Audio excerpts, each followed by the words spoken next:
Thank you, ladies and gentlemen. We're at the halfway point.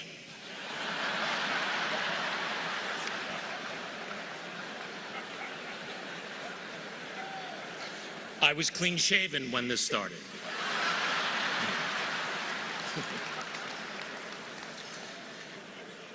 Dear Lonnie, family, friends, Mr. President, members of the clergy, all of these amazing people here in Louisville.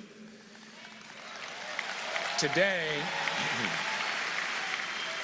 this outpouring of love and respect proves that 35 years after he stopped fighting, he is still the champion of the world.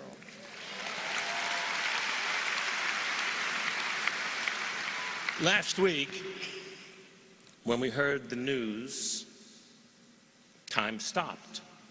There was no war, there were no terrorists, no global catastrophes. The world stopped, took a deep breath, and sighed. Since then, my mind has been racing through my relationship with this amazing man, which is now 42 years that I know him.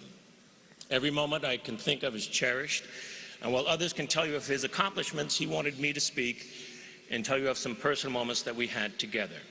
I met him in 1974. I was just getting started as a stand-up comedian and struggling, but I had one good routine. It was a 3-minute conversation between Howard Cosell and Muhammad Ali, where I would imitate both of them. Ali had just defeated George Foreman and regained the heavyweight title. Sport magazine made him the man of the year, and Dick Schaap, a wonderful writer and a great man, was the editor for Sport, and he was going to host this televised dinner honoring Muhammad Ali. So Dick called my agent looking for a comedian who did some sports material. As fate would have it, that comedian was not available, and she wisely said, "It's destiny, man." And she wisely said, "But listen, I got this young kid, and he does this great imitation of Ali and Cosell. He'd be perfect for you." So I don't know why, but Dick said, "Okay, I'll try him. If he stinks, I can cut him out of the show." I couldn't believe it. My first time on television, and it would be with Ali. I arrived at the Plaza Hotel. The event was jammed. I met Mr. Schaap, who would later become a part of my family. And he said, "Well, how should I introduce you? Nobody knows who you are." And I said, "Just say I'm one of Ali's closest and dearest friends." And my thought was, I'll get right to the microphone, go into my Howard Cosell, and I'll be fine.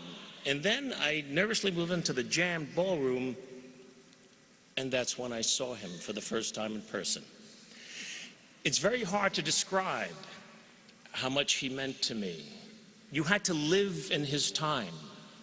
It's great to look at clips, and it's amazing that we have them, but to live in his time, watching his fights, experiencing the genius of his talent was absolutely extraordinary. Every one of his fights was an aura of a Super Bowl. He did things nobody would do. He predicted the round that he would knock somebody out, and then he would do it. He was funny. He was beautiful. He was the most perfect athlete you ever saw, and those were his own words.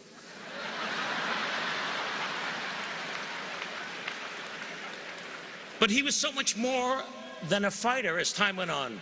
With Bobby Kennedy gone, Martin Luther King gone, Malcolm X gone. Who was there to relate to when Vietnam exploded in our face? There were millions of young men my age, eligible for the draft for a war that we didn't believe in, all of us huddled on the conveyor belt that was rapidly feeding the war machine. But it was Ali who stood up for us by standing up for himself. And after he was stripped of the title, and the right to fight anywhere in the world, he gave speeches at colleges and on television that totally reached me. He seemed as comfortable talking to kings and queens as the lost and unrequited. He never lost his sense of humor, even as he lost everything else. He was always himself, willing to give up everything for what he believed in. And his passionate rhetoric about the life and plight of black people in our country resonated strongly in my house. I grew up in a house that was dedicated to civil rights. My father was a producer of jazz concerts in New York City and was one of the first to integrate bands in the 40s and 50s. Jazz musicians referred to my dad as the Branch Rickey of jazz. My uncle and my family, Jewish people, produced Strange Fruit, Billie Holiday's classic song describing the lynching of African Americans in this country. And so I felt him. And now there he was, just a few feet from me. I couldn't stop looking at him, and he seemed to like glow, and he was like in slow motion, his amazing face, smiling and laughing. I was seated a few seats from him on the dais, and in the room were all of these athletes in their individual sports, great ones. Gino Marchetti of the Baltimore Colts, Franco Harris of the Steelers, Archie Griffin, who had won the Heisman from Ohio State, literary legends, Neil Simon, George Plimpton, all on the dais, fawning over Ali, who then looked at me with an expression that seemed to say, "What is Joel Grey doing here?" Mr. Shapp introduced me as one of Ali's closest and dearest friends. 2 people clapped. My wife and the agent. I rose, Ali still staring at me. I passed right behind him, got to the podium, went right into the Cosell. "Hello everyone, Howard Cosell coming to you live from Zaire. Some would pronounce it Zaire. They're wrong." It got big laughs. And then I went into the Ali. Everybody's talking about George Foreman. I want to talk about George Foreman. George Foreman was ugly. He's so slow. George was slow. I come out, voop, voop, voop. And then I rope-a-dope George, and I'm still fast at 33 years of age. I'm so fast I can turn up the lights, be in my bed before the room gets dark.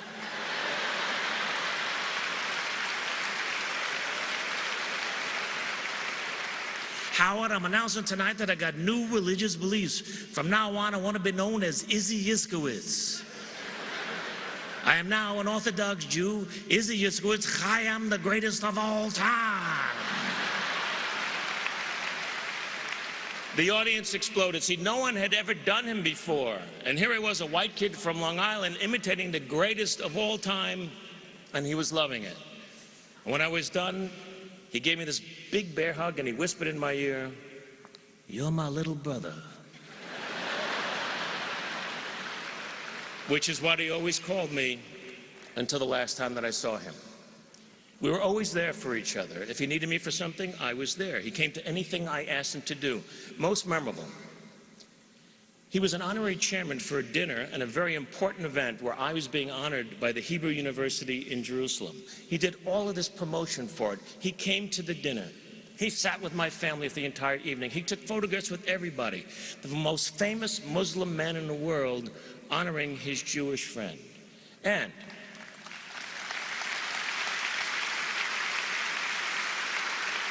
because he was there, we raised a great deal of money, and I was able to use it to endow the university in Jerusalem with something that I told him about.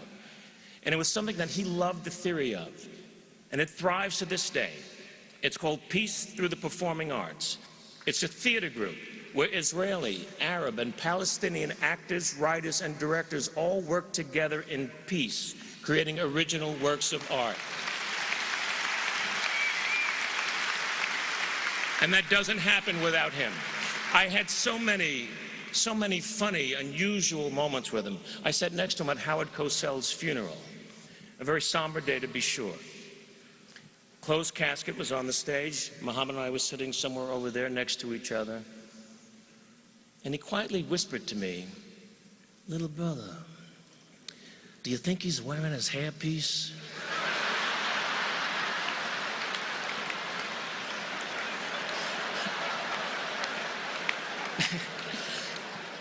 So I said, "I don't think so." "Well, then how will God recognize him?"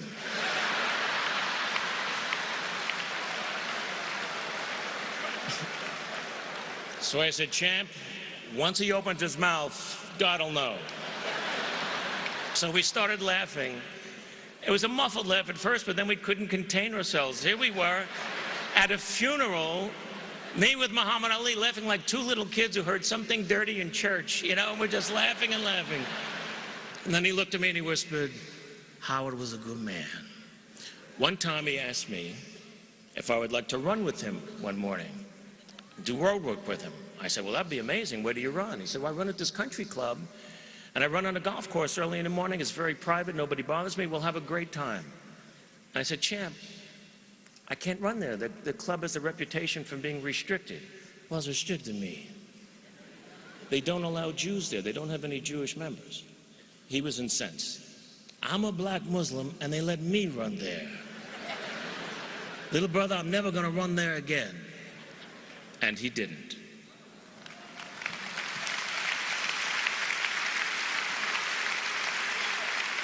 My favorite memory perhaps was 1979. He had just retired, and there was a retirement party at the Forum, Los Angeles, for Muhammad and 20,000 of his closest friends in Los Angeles. I performed a piece that I had created. The imitation had grown into a life story. It's called 15 Rounds.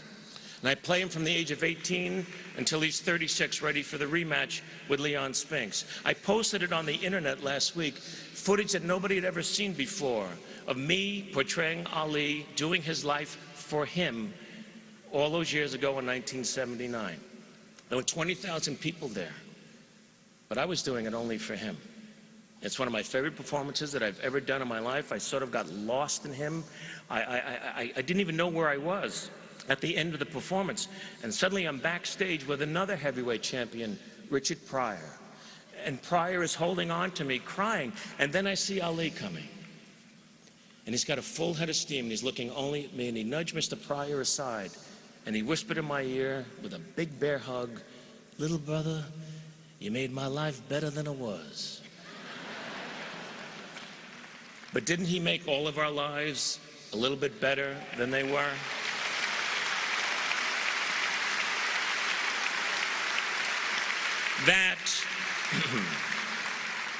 That, my friends, is my history with a man. And I've labored to come up with a way to describe the legend. He was a tremendous bolt of lightning, created by Mother Nature out of thin air, a fantastic combination of power and beauty. We've seen still photographs of lightning bolts at the moment of impact, ferocious in its strength, magnificent in its elegance. And at the moment of impact, it lights up everything around it, so you can see everything clearly. Muhammad Ali struck us in the middle of America's darkest night, in the heart of its most threatening gathering storm. His power toppled the mightiest of foes, and his intense light shined on America.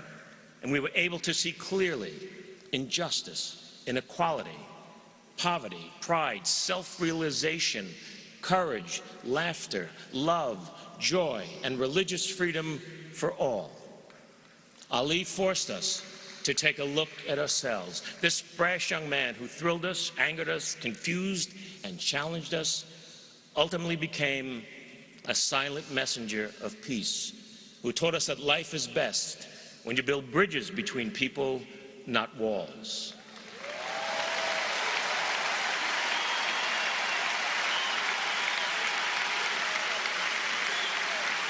My friends,